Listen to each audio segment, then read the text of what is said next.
नमस्कार मित्रों, आज अमृतकाल विमर्श विकसित भारत 2047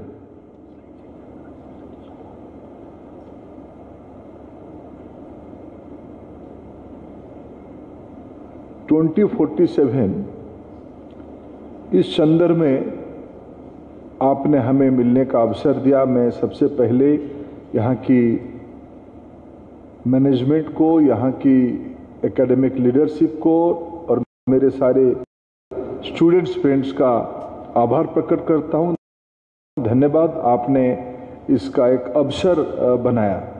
इस कार्यक्रम पे मंच पे उपस्थित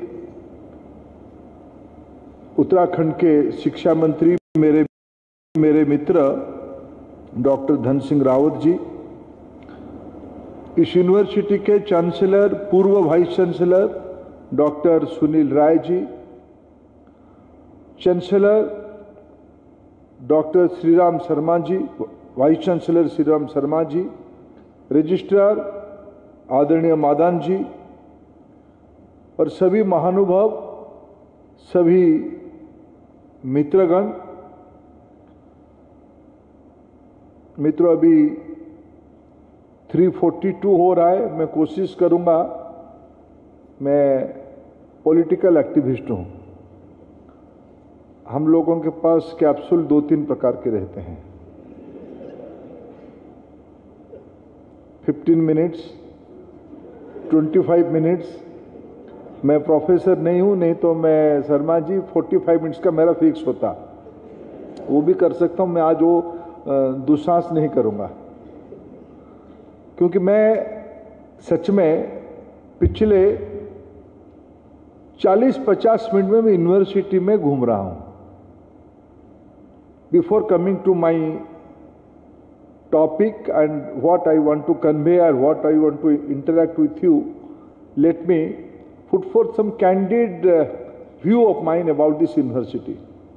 इसकी नाम है पेट्रोलियम यूनिवर्सिटी, और मैं पेट्रोलियम जगत से देश में पिछले 9 सालों से जुड़ा हूं और 7 साल देश की पेट्रोलियम मंत्री भी रहा।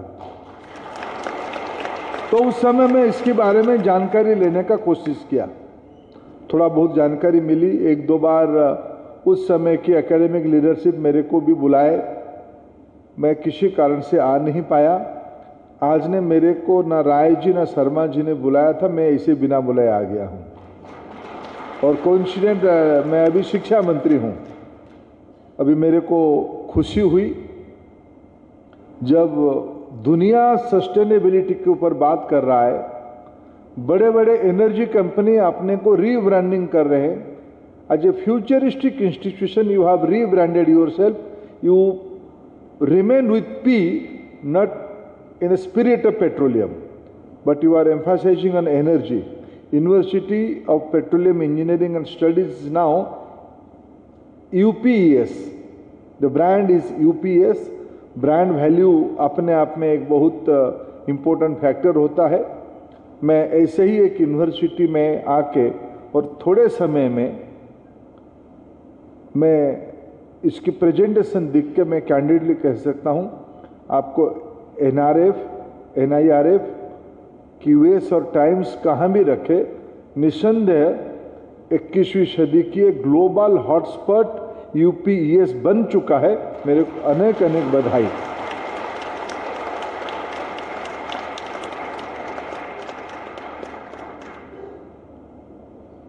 मित्रों, इस डिबेट को मैं कुछ समय 2 हिस्से में बांटूंगा। 15-20 मिनट में मैं कुछ विषय रखना चाहूंगा।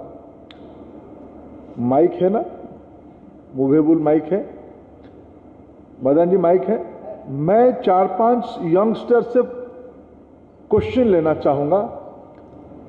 मैं अगर एक यूनिवर्सिटी में आऊं तो कुछ तो सीख के जाऊं।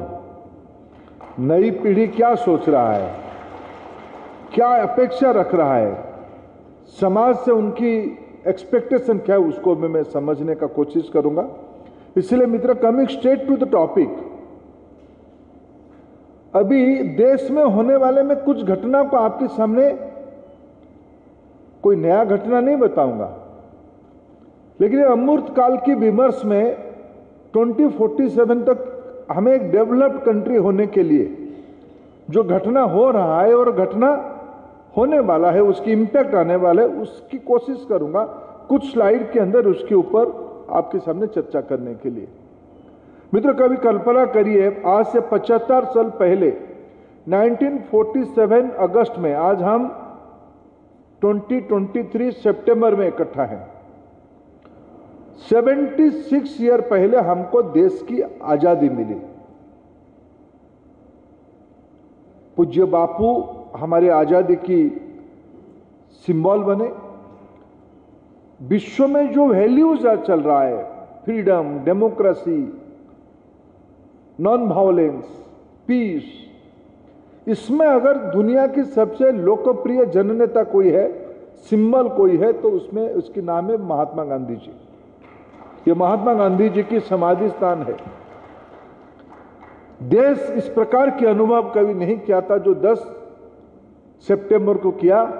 आप अनुमान कर इस फोटो को देखिए, कौन कौन है। भारत की प्रधानमंत्री जी के साथ UK, USA, Australia, German, France, Italy, Canada, Saudi Arab, इस प्रकार की ग्लोबल लीडरशिप इकट्ठा पहली बार G20 के अवसर पे महात्मा गांधी जी को श्रद्धा सुमन देने पहुंचे। This is new India. यह इसीलिए हो पाई, आज देश को लीड करने वाला एक विजनरी लीडरशिप नरेंद्र मोदी जी के नाम पे हमारी प्रधानमंत्री की दायित्व में है। ये इसकी एक नमूना है, ये इसकी एक रिफ्लेक्शन है। मित्रों, मैं दूसरी विषय कहता हूं। अभी क्या हुआ, G20 पिछले 2 डिकेड्स में कई मीटिंग्स किया है। विश्व की कुछ इंपोर्टेंट देशों की फोरम है। कंटेम्पररी वर्ल्ड के बारे में चिंता करना, योजना करना और वे फॉरवर्ड बनाना, इसकी एजेंडा में रहता है। भारत की इस बार प्रेसिडेंसी था, नवंबर तक रहेगा। जब इसकी दायित्व भारत को आया, प्रधानमंत्री जी ने शुरुआत के दिनों में कहा था, let us have a dialogue with south of the globe, global south के साथ वार्ता करें। ये तो 20 देशों की, डेवलप्ड देशों की फोरम है, ये तो विश्व नहीं है। विश्व तो साढ़े 700-800 करोड़ जनता की है। विश्व में सारा देश, छोटे हो या बड़े, सभी की स्टेक होल्डिंग है। प्रधानमंत्री जी ने 136 इमर्जिंग इकोनॉमी को, अंडर डेवलप्ड देशों को इकट्ठा बुलाया। उनको एक शब्द कहा कि आपका एक्सपेक्टेशन बताइए, आपकी एस्पिरेशन बताइए। भारत की दायित्व है आपकी अपेक्षा और आकांक्षा को G20 में रिफ्लेक्ट करना। ये जो चित्र आप देख रहे हैं, G20 की ग्लोबल साउथ की वॉइस सिर्फ रिफ्लेक्ट नहीं हुआ, साउथ अफ्रीकन एसोसिएशन को, अफ्रीकन एसोसिएशन की प्रेसिडेंट को G20 की परमानेंट मेंबर भारत की नेतृत्व में, अगुवाई में मिली। जो मोदी कहते हैं उसको करते हैं। ये देश के अंदर अभी नहीं रहा, ये ग्लोबल फेनोमेना बनते जा रहा है। और मोदी जी विश्व की जरूरतमंद लोगों की, गरीब लोगों की रेलिंग पॉइंट बनने वाले हैं, रेलिंग पॉइंट बन रहे हैं। कभी कल्पना करिए, भारत की प्रधानमंत्री को अमेरिका के राष्ट्रपति को मिलने के लिए इंतजार करना पड़ता था। आज भारत की प्रधानमंत्री आगे चलते हैं, विश्व की तमाम पावरफुल लीडरशिप उनके पीछे चलता है। ये कोई अहंकार की बात नहीं है, ये भारत की 140 करोड़ देशवासियों का इमर्जिंग पावर है। इस बदलाव को एक यूनिवर्सिटी को पहचानना है। मैंने आंकते हुए देखा, वी आर द फ्यूचर। मैं सहमत नहीं हूं इससे। We are the present. हमारे हाथ में मौका आ चुका है। भविष्य तो हमारे साथ रहने वाला है, भविष्य तो हमें ही दिख रहा है। ये G20, चंद्रयान और आदित्य L1 की सफल इंप्लीमेंटेशन, तीनों को अगर इकट्ठा देखे, अभी कभी रात को आप लोग तो सोशल मीडिया देखते हैं, ठीक चीज दिखते होंगे ऐसा मेरा भरोसा है। आपका हंसी कहता है आप क्या देखते हैं। मैं मानता हूं, मैं बड़े भाई हूं आपका, मैं जानता हूं ठीक दिखते होंगे, वो ठीक हो ही जाएगा, वो उम्र रहता है, थोड़ा बहुत देख लो ठीक हो जाएगा। पाकिस्तान की कुछ रील और कुछ वीडियो आप देखते होंगे, आधे पाकिस्तान कहते हैं कि आप क्यों अलग हुए भाई, मोदी इतना तरक्की कर रहा है भारत की, अच्छा होता हम भारत में ही रहते। भारत पाकिस्तान की कुछ सियासत कहते हैं मोदी इतना मेजबानी तो कर ही रहा है लेकिन कुछ मिलने वाला है नहीं। पहला दिन ये चैलेंजिंग सिचुएशन के अंदर भी लीडर्स डिक्लेरेशन हो गया, विश्व सहमत हुआ, सारे तनावों के अंदर विश्व की फ्यूचर रोड मैप मोदी के नेतृत्व में, भारत के नेतृत्व में बन गई। ये इमर्जिंग इंडिया है। ये इसके लिए प्रधानमंत्री जी ने एक फिलोसफी दिया, छोटी सी काम दिया। ये कहते हैं ना, एक विज्ञापन रहता है, जोर से झटका धीरे से लगा, जोर से झटका धीरे से लगा। प्रधानमंत्री जी ने हमारे बहुत प्लेन टॉक करते हैं, बहुत लोफ्टी आइडियाज नहीं देते हैं, छोटे छोटे बात कहते हैं। आए पहले कहे टॉयलेट बनाओ, टॉयलेट में क्या है, मेरे को भी लगा था, मैं भी रेड फोर्ट में उनके साथ बैठ के देख रहा था, पहली बार मंत्री बना था 14 में, 15 अगस्त को मंत्री बनते ही 2-3 महीने के अंदर उसकी भाषण सुना उनकी। लेकिन जब कहा उन्होंने कि भाई टॉयलेट बनाओ, मेरे को भी कल्पना नहीं था। मैं पेट्रोलियम विभाग के काम देखा, अभी उज्ज्वला के बारे में बात हो रहा था, पीएम ने बताया कि देखो धर्मेंद्र, प्रति वर्ष भारत में 5 लाख महिलाओं की जान चली जाती है घरेलू प्रदूषण में, धुआं के कारण। कुछ रास्ता निकालो, कुछ व्यवस्था करो, पैसा सरकार से लो, योजना बनाओ। तब उज्ज्वला योजना बनी। छोटी छोटी बात बिग इंपैक्ट, छोटी बात बिग इंपैक्ट, ये मोदी की मॉडल है। ये जो आज 15 अगस्त में 2 साल पहले उन्होंने कहा था कि छोटी 5 बात हम करते हैं, पंच प्राण लेते हैं, पंच पण करते हैं, उसी पे हम चलते हैं। हमें आजादी को कैसे सेलिब्रेट करना, हमें सारे दासत्व भाव से मुक्ति होना है, हमें freedom from all colonial impacts. मित्रों, अंग्रेजी भी एक कॉलोनियल इंपैक्ट की रिफ्लेक्शन है। हमें अंग्रेजी भाषा से परहेज नहीं है, बैर नहीं है। आज विश्व में जो सुपर इकोनॉमी बने हैं, जर्मन, इटली, जापान, चाइना, ये लोग कोई इंग्लिश नहीं कहता है। विश्व की मैन्युफैक्चरिंग रिक्वायरमेंट की 75% ये 4 देश बनाते हैं। उनकी फंडामेंटल रिसर्च अपने भाषा में होती है। हमारी एक माइंडसेट रहा कि वेस्टर्न वर्ल्ड हमको लीड करेगा, ऐसा नहीं है। हम कई सारा चीजों में हमको अपना ओन आइडियाज है, उसको री इनकारनेट करने की आवश्यकता है। हम अपने दायित्व को निभाना पड़ेगा, हमें अपने विरासत को लेकर गर्वित होना पड़ेगा। कोई भी समाज, कोई भी सभ्यता, कोई घर अपने परिवार की अच्छाइयों को छुपा के बड़ा नहीं हो सकता है, उसको दिखा के बड़ा हो सकता है। हमें उसको सेलिब्रेट करना है आज ए नेशन, और हमें अपने भाईचारा को तोड़ना नहीं है। भारत और वेस्ट और इंडिया के बीच में एक फर्क है। वेस्टर्न वर्ल्ड पूरा विषय को व्यक्ति आधारित सोचता है। भारत की कोई भी चीज समष्टि से ही शुरू होता है। आई और वी की फर्क है। भारत वी में विश्वास करता है सिविलाइजेशनली, वेस्टर्न वर्ल्ड आई में विश्वास करता है। इसीलिए हमने कहा वसुधैव कुटुंबकम, one family, one earth, one future. हमें पूरा ब्रह्मांड को यूनिटी माना है, एक यूनिट माना, और वेस्ट इंडिविजुअल को एक यूनिट मानता है। इसीलिए उनकी, वो भी कहते हैं यूनिटी इन डाइवर्सिटी, यूनिट को मिला के डाइवर्सिटी खड़ा करना है। हम मानते हैं एक हमारा यूनिट एक है, लेकिन उसके अंदर कई डाइवर्सिटी है। मैंने आपकी आज एक सॉन्ग देखा, यूपीईएस की एक सॉन्ग देखा, आपकी जो इसको क्या कह रहे हैं आजकल, नहीं उसको कहते क्या, मेरे सुर में रहते तो नेशनल प्रॉपर्टी है, आपने उसको फ्यूजन किया है, अच्छा किया है।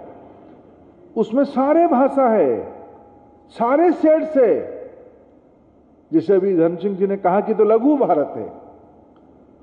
उत्तराखंड की इस छोटी सी शहर में एक बटवृक्ष की कल्पना की जा रही है। लघु भारत दुनिया के बारे में चिंता कर रहा है, यूनिवर्स के बारे में चिंता कर रहा है, ग्लोब के बारे में चिंता कर रहा है। यही हमारी यूनिटी इन डाइवर्सिटी की तत्व है। और ये सब हो पाएगा कब? जब हमें एक दायित्व लेने से हमारी स्वभाव बनेगा। मित्रों, हमारी समाज अधिकार को जता पाए, हमें क्यों नहीं मिला? ये बात सही भी है, क्यों नहीं मिलेगा? जो हमारा हक है वो मिलनी चाहिए। लेकिन मित्रों, एक फंडामेंटल चीज है, एक व्यक्ति कोई दायित्व लेगा तो 15 व्यक्तियों की हक पूरा होती है। एक व्यक्ति रेस्पॉन्सिबिलिटी लेता है तो 15 व्यक्तियों की राइट्स सुरक्षित होती है। तो किसी ना किसी को तो रेस्पॉन्सिबिलिटी लेना पड़ेगा ना। इसलिए प्रधानमंत्री ने पंच प्राण में महत्वपूर्ण विषय कहा कि भाई अपना दायित्व निभाना पड़ेगा। हक तब पूरा होगा अगर दायित्व निभाई जाएगी तो। मित्रों, मैं अगर आगे बढ़ता हूं, मैं एनेक्डोट्स धीरे धीरे एक एक करके देश में कुछ घटना को आपके सामने रखना चाहता हूं। मित्रों, अभी देश में एनईपी इंप्लीमेंटेशन हो रहा है। 2020 से देश में एनईपी इंप्लीमेंटेशन हो रहा है, जिसकी दो फंडामेंटल्स है। This NEP will be rooted and this will be rooted in Indianness and it will be futuristic. UPES तो ऑलरेडी फ्यूचर को पकड़ने की सपना देख चुका है। ऑलरेडी आपने एनईपी को इंप्लीमेंटेशन करने की काम शुरू कर दिया है। ये जो मैंने 3-4 विषय आपके सामने रखा है, मैं अभी इसको देख रहा था। आपकी सबसे जो मेरे को इंप्रेस किया यूपीईएस आने के बाद, ये सारा विषय UPES is the laboratory of implementation of NEP 2020। Congratulation. इसकी सिंथेसिस, इसमें जो प्रोडक्ट निकलेगी, हमारे देश में प्रोसेस एस्टैब्लिश है। चाहिए अभी ग्लोबल स्टैंडर्ड की प्रोडक्ट, मेक इन इंडिया चाहिए। आपने 2 दिन पहले वर्ल्ड बैंक की प्रेसिडेंट, जिसकी फोटो भी आपकी पिक्चर में है, अजय बांगा जी की। अजय बांगा जी 2 दिन पहले एक टीवी में, भारतीय टीवी में एक इंटरव्यू दिए हैं। वो कहते हैं कि I am the product of make in India. मैं भारत में पढ़ा हूं, स्कूल गया हूं भारत में, कॉलेज पढ़ा हूं भारत में, नौकरी करने के लिए गया विदेश। आज विदेश की लीडरशिप, वर्ल्ड बैंक की लीडरशिप मेड इन इंडिया वाला अजय बांगा को मिला है। ये सब एनईपी से ही होगा और यूपीईएस उसकी लैबोरेटरी बनेगा, इसमें मेरे को पूरा भरोसा है। मित्रों, आप एक इंजीनियरिंग इंस्टीट्यूट हो, प्राइमरीली आप धीरे धीरे लिबरल आर्ट्स की ओर जा रहे हो, डिजाइन थिंकिंग की ओर जा रहे हो, अच्छी बात है। लेकिन एसेंशियली पेट्रोलियम इंजीनियरिंग से लेके आज आप कल डाटा इंजीनियरिंग, अन्य इंजीनियरिंग की दुनिया में घुस रहे हो। एक दुनिया चिंतित है एक विषय पे कि भाई दुनिया की हालत क्या होगी, क्लाइमेट क्या होगी, कैसे सुरक्षित रहेगा दुनिया।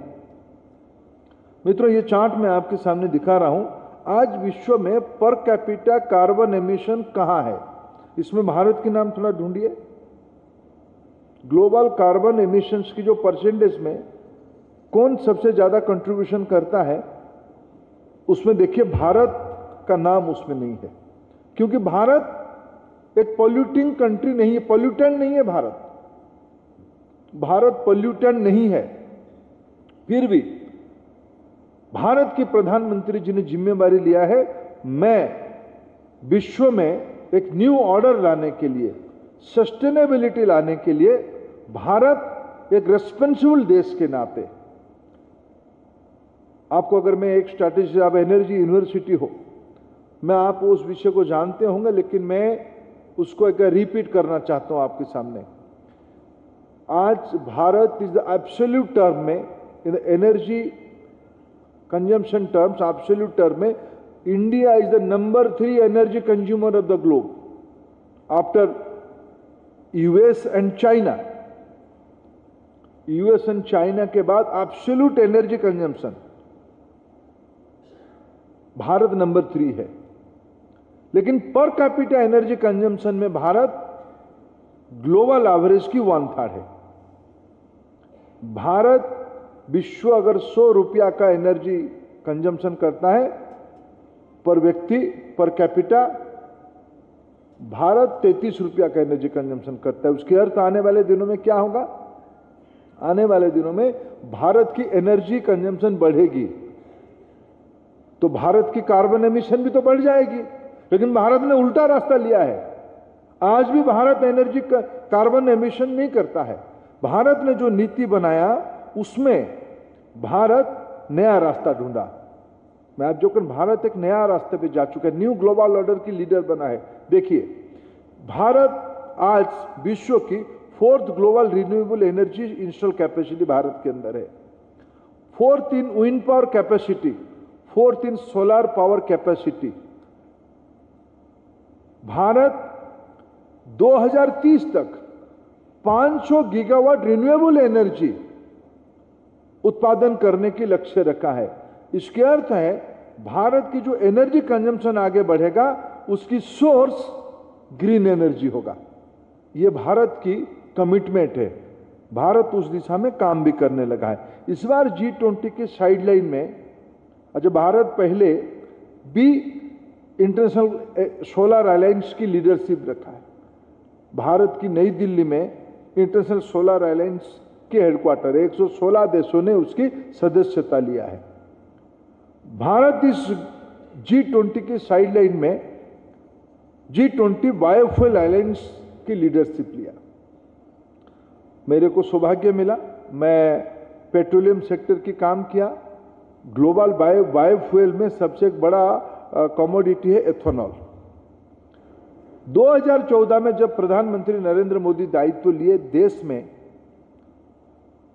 आपकी उत्तराखंड में भी पूरा हरिद्वार जिला शुगर इंडस्ट्री से जुड़ा हुआ है, गन्ने की अर्थनीति से जुड़ा हुआ है, किसानों की जिंदगी उससे जुड़ा हुआ है।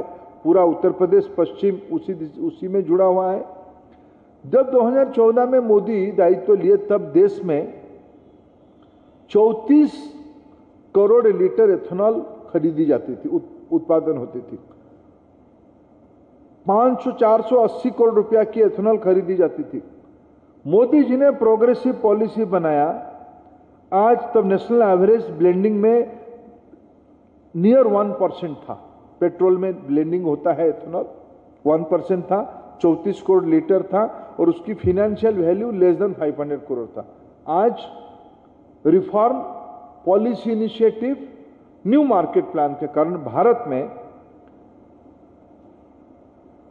600 करोड़ लीटर एथेनॉल खरीदी जाती है। 34 से 600 हुआ और उसकी फाइनेंशियल वैल्यू 30,000 करोड़ रुपया है। 500 करोड़ से लेके बढ़ के 30,000 करोड़ रुपया और आज ब्लेंडिंग 10% से ऊपर हो चुका है और 2030 तक ये 20% हो जाएगा, 2025 में 20% हो जाएगा। इसीलिए आज बायोफ्यूल सेक्टर में भी यूएसए और ब्राजील के बाद भारत की नाम आ रहा है। मित्रों, अगर थोड़ा आगे बढ़ते हैं, देश की अर्थनीति आज कैसा है? मैं अर्थशास्त्र को कम समझता हूं, फिर भी मोटी मोटी 2-3 चीज जो मेरे मन में आ रहा है, मेरे समझ में आ रहा है। भारत की अर्थनीति आज स्टेबल है। पूरा कोरोना को देखिए, पूरा कोरोना में बड़े बड़े अर्थनीति आज हिल रहे हैं, लेकिन भारत में चैलेंजेस हैं। महंगाई भारत में भी है, मैं उसको स्वीकार करने में कोई द्विधा नहीं करता हूं, लेकिन थोड़ा आस पड़ोस को देखिए, बड़े बड़े इकोनॉमी को देखिए, उनकी प्रोडक्शन कैपेसिटी को देखिए, उस तुलना में भारत के फंडामेंटल्स आज बहुत बढ़िया है। आज भारत विश्व के नया प्रोडक्शन हब बनने वाला है। इसी साल भारत में 10 लाख करोड़ रुपया की कैपेक्स खर्चा हो रहा है। सरकारी बजट से बड़े बड़े प्रोजेक्ट्स बन रहा है, रोजगार सृजन हो रहा है आज। मगर एक स्टैटिस्टिक्स से आपकी ध्यान आकर्षण करना चाहूंगा। आज अर्थशास्त्री कहते हैं 1 रुपया की कैपेक्स खर्चा हम करते हैं दिल्ली से या कोई एक पॉइंट से, अपेक्स पॉइंट से, तो नीचे तक जाते जाते वो मल्टीप्लाई होते होते लगभग 5 रुपया बन जाता है, 4.8 रुपीज होता है। वो ट्रिकल डाउन इंपैक्ट इसको इकोनॉमी में कहते हैं। ट्रिकल डाउन इंपैक्ट में 1 रुपया नीचे पहुंचते पहुंचते सर्कुलर इकोनॉमी में 4.8 तक पहुंचता है। आज भारत इसीलिए संभला हुआ है। 10 लाख करोड़ रुपया कैपेक्स इन्हीं दिनों में प्रधानमंत्री नरेंद्र मोदी जी विश्व की अर्थनीति को चैलेंज को देखते हुए, यूक्रेन रशिया की झगड़ा हुआ, भारत में पेट्रोलियम प्राइस बढ़ गई, हमारे हाथ में नहीं है, लेकिन इसकी इंपैक्ट हम उसके बाद भी अभी एलपीजी की प्राइस प्रधानमंत्री जी ने घटाया। मित्रों, दूसरी ओर देखो, पिछले 9 सालों में मल्टीनेशनल पॉवर्टी इंडेक्स में, जिसको यूएनडीपी एक चार्ट के नाते एक समीक्षा करते, चार्ट बनाता है, उसमें भारत में गरीबी रेखा से लोग तेजी से निकल के मिडिल क्लास की ओर जा रहे हैं। भारत की परचेजिंग कैपेसिटी बढ़ रहा है। मैं अगर यूपीईएस की लीडरशिप को पूछूं, जो यंग फैकल्टी हैं या मिडिल एज फैकल्टी हैं, आपकी जो छोटे गांव में 10 साल पहले जो चीज नहीं मिल रहा था, आज मिल रहा है। मैं भी देख रहा था, छोटा छोटा जॉइंट सब है। देहरादून को मैं पिछले 20 साल से आ रहा हूं। देहरादून में, दुनिया में, न्यूयॉर्क में जो चीज मिल रहा है, देहरादून में भी वो मिल रहा है, उसी ब्रांड पे मिल रहा है। इसके अर्थ है भारत की परचेजिंग कैपेसिटी बढ़ रहा है। Middle class, new middle class की संख्या बढ़ रही है। आज मोदी गवर्नेंस की ये एक बड़ा रिफ्लेक्शन है। मित्रों, ये संभव कैसे हो रहा है? उसमें भारत लीडरशिप पोजीशन किस में ले सकता है? भारत उसमें लीडरशिप पोजीशन ले सकता है टेक्नोलॉजी में। मैं एक टेक्नोलॉजी इंस्टीट्यूशन में खड़ा हूं। मैं आपके सामने धृष्टता नहीं करूंगा, मैं उसमें से कम अनुभवी व्यक्ति हूं।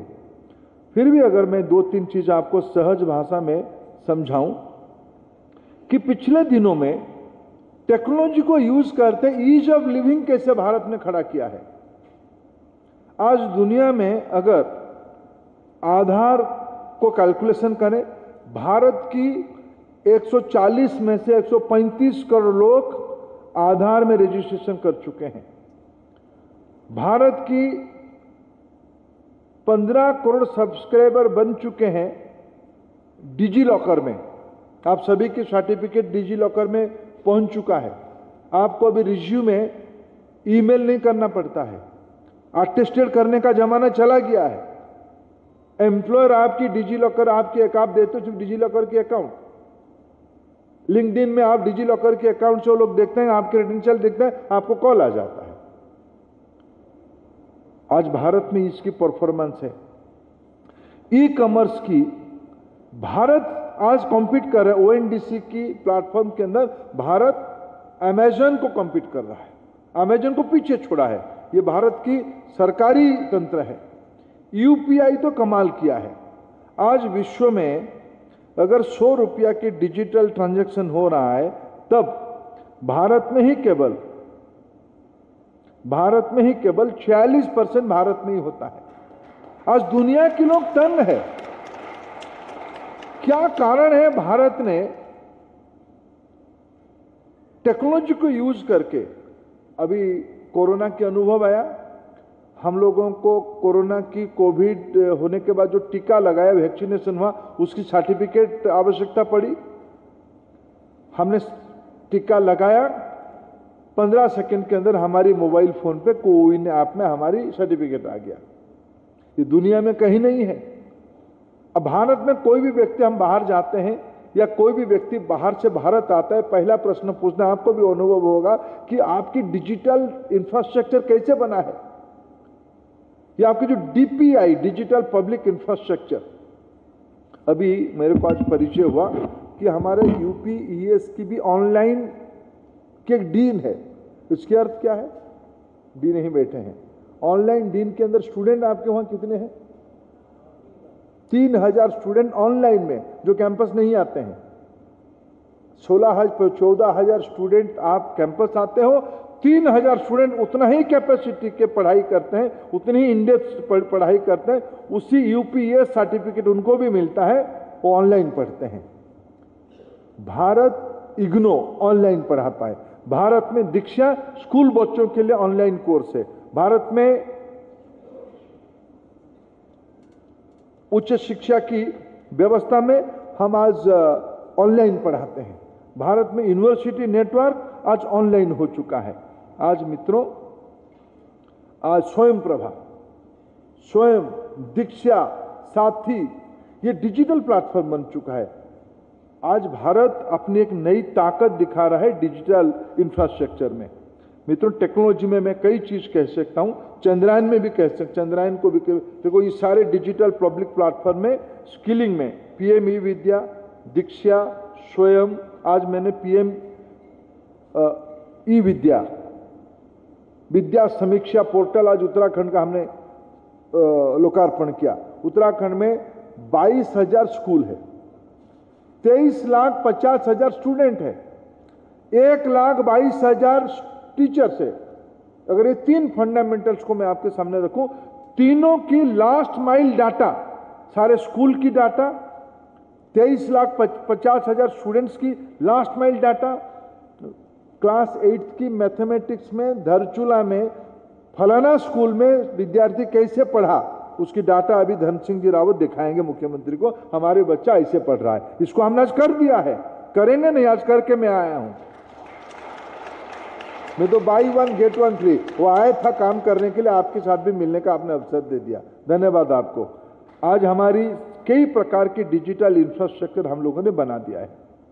मित्रों, आज चैलेंज कहां है? चैलेंज है दुनिया के अंदर काम करने के लिए लोग कम है, दुनिया की माहौल बदल रहा है, डेवलप्ड इकोनॉमी में लोग बूढ़े हो रहे हैं, साइंस टेक्नोलॉजी में सिद्धहस्त हो गए, लेकिन काम करने वाले लोग नहीं है। काम करने वाले लोग कहां हैं? काम करने वाले लोग भारत जैसे देशों में हैं। लोग हमारे वहां है, काम विदेश में है, काम विश्व में है। उसको जोड़े कैसे? अच्छा, ऐसे जाके तो नहीं जुड़ जाएंगे, उनकी स्किल स्टैंडर्ड्स को हमको पहुंचना पड़ेगा। ये कैसे हम पहुंचेंगे? हम पहुंचेंगे उनकी स्टैंडर्ड्स मेंटेन करते हुए। इसकी स्किल गैप को हमको मेंटेन करना पड़ेगा। इसके लिए हमको टेक्नोलॉजी की सहारा लेना पड़ेगा। मित्रों, मैं एक मूवी दिखाना चाहता हूं आपको। 50 से ज्यादा विज्ञान प्रयोगों का नेतृत्व कर चुके पौड़ी गढ़वाल के श्री दौलत सिंह ने शिक्षा में इनोवेशन को अपनाया, जिसके चलते इनके सभी छात्र 90% से अधिक अंक लाकर अनेक स्कॉलरशिप प्राप्त कर रहे हैं। साथ ही लड़कियों के शिक्षण को बढ़ावा देने की इनके निरंतर परिश्रमों को सराहते हुए इन्हें राष्ट्रीय पुरस्कार 2023 से सम्मानित किया जाता है। मित्रों, ये इस चित्र को मैंने दिखाया और टेक्नोलॉजी के मेरे जो समझ में आपके सामने रखा। दौलत सिंह एक शिक्षक है उत्तराखंड की, कोई ग्रामीण इलाका का। टेक्नोलॉजी को यूज करके दीक्षा पोर्टल से अपने बच्चों को पढ़ाया। इस बार उसको एक सिलेक्शन प्रक्रिया में राष्ट्रीय शिक्षक सम्मान मिला, शिक्षक पुरस्कार उनको मिला। राष्ट्रपति जी, प्रधानमंत्री जी उनको आदर करके दिल्ली में मिले। आज एनईपी हमने देश में लागू किया है। एनईपी लागू करने में मेरे एक ही अपेक्षा आप जैसे मित्रों से है। ये एनईपी क्या है? एनईपी कोई प्रेस्क्रिप्शन नहीं है, एनईपी कोई एक एकेडमिक बुक नहीं है, एनईपी कोई धर्म ग्रंथ भी नहीं है। एनईपी एक फिलोसॉफिकल डॉक्यूमेंट है, जिसके बारे में अगर विवेकानंद जी को मैं कोट करूं, education is the manifestation of the perfection already in man. व्यक्ति को, साधारण व्यक्ति को असाधारण बनाने का माध्यम है ज्ञान और शिक्षा। 21वीं सदी में इस सारे तनावपूर्ण माहौल में रास्ता कौन दिखाएगा? रास्ता एजुकेशन ही दिखाएगा, रास्ता यूनिवर्सिटी दिखाएगा, रास्ता फैकल्टी दिखाएगा, रास्ता स्टूडेंट ही दिखाएगा। मित्रों, एपीजे अब्दुल कलाम को अगर मैं थोड़ा दोबारा कोट करूं, education is the real sense in the puristic of the truth, it is an endless journey through knowledge enlightenment. मित्रों, व्यक्ति पुरुषार्थ वर्ल्डली प्लेजर के बाद आगे क्या ढूंढता है? आगे शांति ढूंढता है, उसकी नाम साल्वेशन कहा जाता है, पीस कहा जाता है। ये आएगा कहां से? सोसाइटी को ठीक रखना है तो इस सारे प्रोसेस को जाना पड़ेगा। उसको जाने की 21वीं सदी में दुनिया की इस बार जो G20 की कॉन्फ्रेंस हुआ उसमें जो रास्ता बनाई गई, विशेष करके शिक्षा में, मैंने कुछ विषय, देश में होने वाला कुछ घटना, G20 की कुछ घटना, शिक्षा नीति के संबंध में कुछ घटना आपके सामने रखा, और टेक्नोलॉजी कैसे कैसे भारत में कि हो रहा है और उसकी दुनिया में क्या रिफ्लेक्शन हो रहा है। ये नहीं कि मैं आपको कुछ नया चीज बताया, इसकी 25 उदाहरण आपके पास भी है, ज्यादा उदाहरण है, लेकिन मैं एक इकट्ठा किया चीज को, एक कोलाज बनाया और एक विनम्र प्रचेष्टा किया। मित्रों, एनईपी की इंप्लीमेंट करने के लिए आप सभी लोग एक कैटलिस्ट हो, आप साइंस के स्टूडेंट हो, आप सब लोग फिजिक्स के एक पार्टिकल हो, केमिस्ट्री की एक कैटलिस्ट, केमिकल कैटलिस्ट हो, फिजिक्स की आप एक पार्टिकल हो, मैथमेटिक्स की एक आप नंबर हो। ये सभी की सिंथेसिस से एक विश्व कल्याण की रास्ता ढूंढा जाएगा। आज हमारी देश की सौभाग्य है, हमारी देश की अवसर है। फिर मैं आपकी उस वाक्य को दोहराऊंगा, let us move towards future. क्या लिखा आपने शर्मा जी बैनर में? क्या लिखा है? बस लेट अस कैप्चर फ्यूचर। मैं कैप्चर फ्यूचर में सहमत नहीं हूं। फ्यूचर उचर कुछ नहीं, प्रेजेंट का दायित्व तो हमारे ऊपर आ चुका है, केवल भारत का नहीं आया है, विश्व का आ चुका है। और मेरा भरोसा है यूपीईएस उस आने वाले दिनों में जो 50 हैपनिंग पॉइंट्स होगा, मैं आपकी घर आया हूं इसलिए नहीं कह रहा हूं, मैं अभी इन दिनों में कैलिफोर्निया की इकोसिस्टम के बारे में थोड़ा पढ़ रहा था। मैं जब यहां से सिला कुई की रास्ता डाइवर्जन करके इसके अंदर आते गया, मेरे को विश्व परिवर्तन का एक स्मेल आया। मेरा पूरा भरोसा आप उसको कर पाओगे। Thank you from this much from my side. अभी मैं थोड़ा ज़्यादा बोल दिया, पॉलिटिकल आदमी इतना तो लिबर्टी ले सकता है आपसे। आप अभी मैं 5 क्वेश्चन लेना चाहूँगा, आप एनीबडी स्टूडेंट्स, कोई चिंता करे, माइक उनके पास पहुंचे, थोड़ा सेल्फ इंट्रोडक्शन करोगे, संक्षेप में अपना प्रश्न पूछोगे।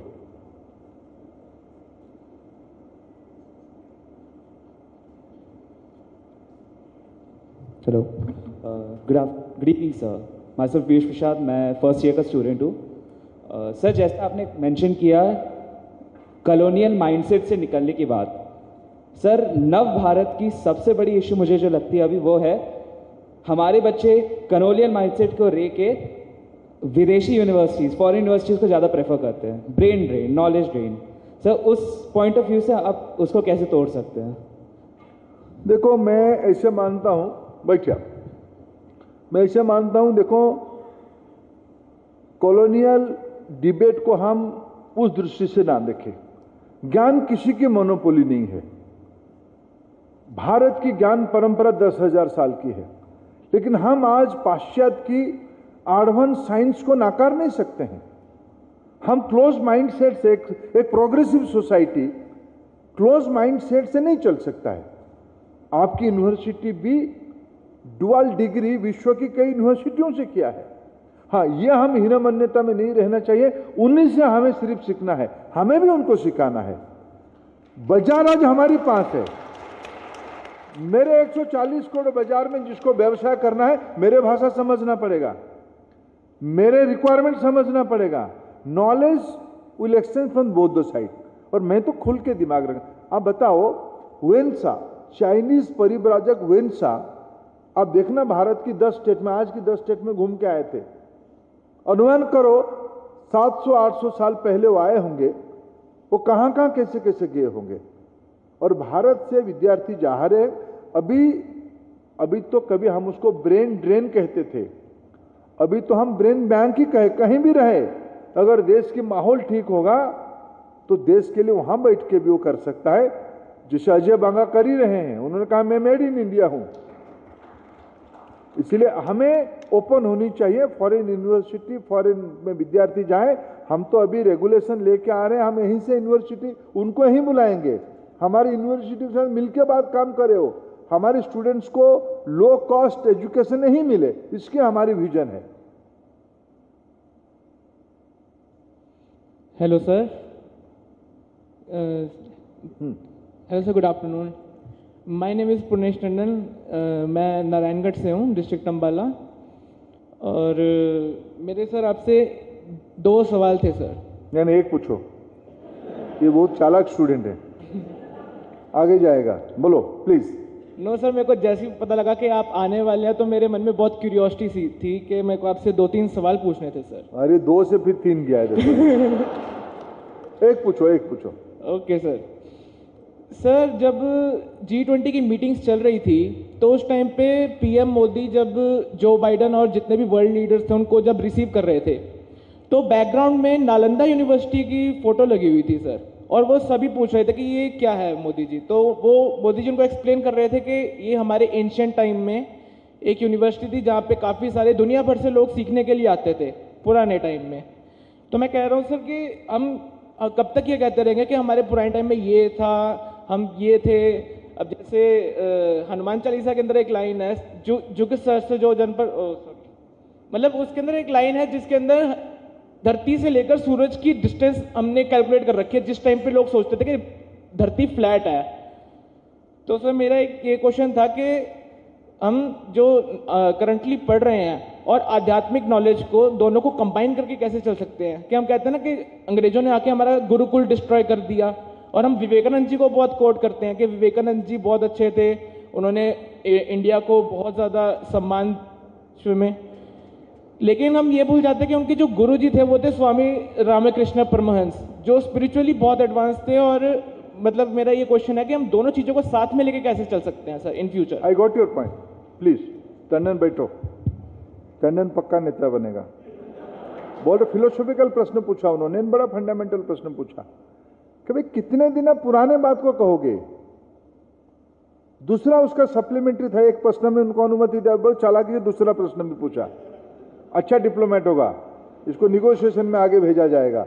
वो पूछा कि भाई ये जो आज आप जो कह रहे हो कि हमारे आध्यात्म में स्वामी विवेकानंद, परमहंस, इनकी जो फिलोसॉफिकल वर्ल्ड था, उनकी जो आध्यात्म की दुनिया था, ये आज की दिनों में साइंस के साथ कैसे जुड़ेगा, यही तो उसका प्रश्न था ना। बहुत बहुत बहुत बढ़िया, थैंक यू टंडन। देखो वहां जो पिक्चर पहला दिन जो प्रधानमंत्री जी मिले वो नालंदा नहीं था, सुबह सुबह था वो चक्र कोणार्क, आपके इंस्टीट्यूट के सामने भी लगा है, मेरे राज्य का है, उड़ीसा का है। कोणार्क मंदिर का जो चक्र है वही लगा था। कोणार्क मंदिर को मैं कहानी कहूं, कोणार्क मंदिर 1000 साल पहले बना था। 1000 साल। धन सिंह जी का घंटी बज गया कि समय हो गया। धन सिंह जी 7 मिनट और बाकी है, चलो 3 क्वेश्चन कर लेंगे, बाद में फिर मेरे को आना पड़ेगा और एक बार। अच्छा क्वेश्चन है, बड़े इंटेलिजेंट स्टूडेंट है। कोणार्क 1000 साल पहले बना था। अभी कल्पना करो 1000 साल पहले उस प्रकार की आर्कियोलॉजिकल मार्वल बिना साइंस के, बिना टेक्नोलॉजी के, बिना रिसोर्स के बना होगा क्या? क्या हम उसको एक पुराना स्ट्रक्चर कहेंगे क्या? नालंदा की लाइब्रेरी को पढ़ने के लिए वेन से चाइना से आए थे, क्या उसको सिर्फ पुराने विरासत कहेंगे? देखो इतिहास भविष्य के लिए दर्पण की काम करता है। इतिहास को नहीं पढ़ोगे, विरासत को लेके अभिमान नहीं रखोगे, भविष्य में रास्ता आपको नहीं मिलेगा। इसलिए तो इतिहास का लिंक को रखना ही पड़ेगा। शाम को जब प्रधानमंत्री जी ग्लोबल लीडर को मिले रात्रि भोज में, तब नालंदा था, इसीलिए कुछ कॉन्शियसली रखा गया। तीसरे दिन जब उनको राजघाट में मिले तब साबरमती आश्रम था, भारत को दिखाया गया। लेकिन जो मूल प्रश्न आपका था कि ये पुराना दुनिया और आध्यात्म तथा की दुनिया के साथ अब भी की संपर्क कैसा होगा? मैं फिजिक्स की स्टूडेंट नहीं हूं, मैं सोशल साइंस की स्टूडेंट हूं। मैं आपको फिजिक्स, हमारे श्री राम जी फिजिसिस्ट है, उनको मैं पूछा आप क्या पढ़ाते थे? बोले मैं शुरू किया था फिजिक्स में से। मैं फिजिक्स में टाउ ऑफ फिजिक्स थोड़ा बहुत फिक्शन के नाते पढ़ा हूं। फिजिक्स को एकदम ढूंढते जाओ, ढूंढते जाओ, ढूंढते जाओ। फिजिक्स की लास्ट पॉइंट क्या है? फिजिक्स के अणु, परमाणु, कण, अनुकण को ढूंढते जाओगे, पार्टिकल को ढूंढते जाओगे, माइक्रोन को ढूंढोगे, लास्ट पॉइंट क्या है? लास्ट पॉइंट है गॉड पार्टिकल, इंफिनिटी। पहुंचते तो वही आध्यात्म है। मटेरियल व्यक्ति को सुखी नहीं कर सकता। मैं आपको मिल रहा हूं, आपकी मन में क्यूरियोसिटी है, आपका टंडन, आपका घर अंबाला, मेरे घर भुवनेश्वर, आपकी मेरा दोस्ती क्या है, लेकिन आपके मन में क्यूरियोसिटी है ना, मेरे देश की शिक्षा मंत्री आ रहे हैं, मैं उनको जाके पूछूंगा। आपने पूछा, ये मेरा और आपका संबंध है, ये आध्यात्म का संपर्क है।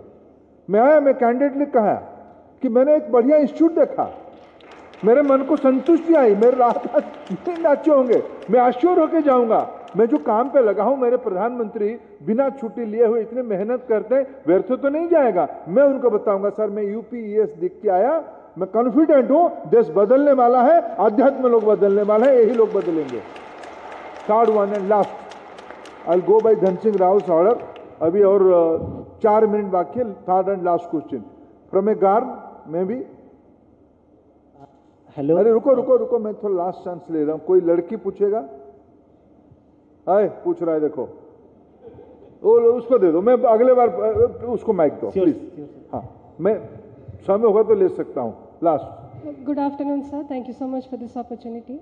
आपने पुरुषार्थ की बात की, शांति की बात की। As a mental health researcher मैं बहुत खुश हो गई सुन के। तो मुझे भी लगता है कि हमारे देश के लिए, इस अमृत काल के लिए मानसिक स्वतंत्रता बहुत ज़रूरी है। तो इसको स्वतंत्रता और शांति, mental health, mental health, yes. तो इसको सपोर्ट करने के लिए गवर्नमेंट कैसा हेल्प कर सकता है हमारा? और फिर जब ऑब्जेक्टिव्स बने अमृत काल के, पंचप्राण वगैरह, तो मेंटल हेल्थ को क्या इसके बारे में सोचा गया है? बहुत बढ़िया प्रश्न है, समय के हिसाब से प्रश्न है। कभी कभी जब घटना हमारे सामने आता है, मन को बहुत कष्ट देता है। कोटा में जो हो रहा है, या कोई अच्छे यूनिवर्सिटी में, इंस्टीट्यूशन में 4th ईयर के स्टूडेंट कुछ कर बैठता है, ये सब उसी प्रश्न से जुड़ा है। यहां भी तनाव आता होगा। हमारी नन्ही कली को प्रारंभिक अवस्था में, ये सरकारी विषय नहीं है, ये सामाजिक विषय है। और मैं इस सब घटना होता है तो मैं जिम्मेवार किसको मानता हूं? तो मैं खुद को मानता हूं। As a parent, as a guardian, as a public policy administrator, as in charge of education sector, मैं खुद को गुनहगार मानता हूं। ये सिर्फ मैं उसको सिर्फ गवर्नमेंटल विषय नहीं मानता हूं। मैं गवर्नमेंट हूं, मैं भी रेस्पॉन्सिबल हूं।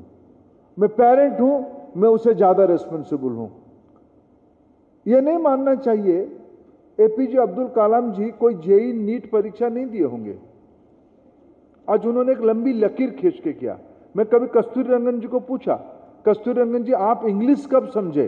बोले कि मैं जब कॉलेज आया तब इंग्लिश समझा, मैं तो हमारे लैंग्वेज स्कूल में पढ़ा था, विश्व स्तर की वैज्ञानिक बने। हमारी समाज में जो अपेक्षा करके एक चीज बनी है ना, एक्सपेक्टेशन और ड्रीम, ये दो के बीच में कभी कभी कंफ्यूजन हो जाता है। रियलिटी पे रह के चलेंगे तो उसकी बैलेंस रहेगा।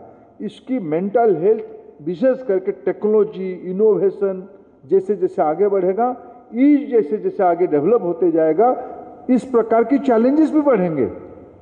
इसीलिए विमर्श चाहिए, इसीलिए डायलॉग चाहिए, इसीलिए खेल चाहिए, इसीलिए चले मिले हम सुर तेरा और मेरा, जिसे गाना मिलके गाना चाहिए, तब उसमें से संतुष्टि है।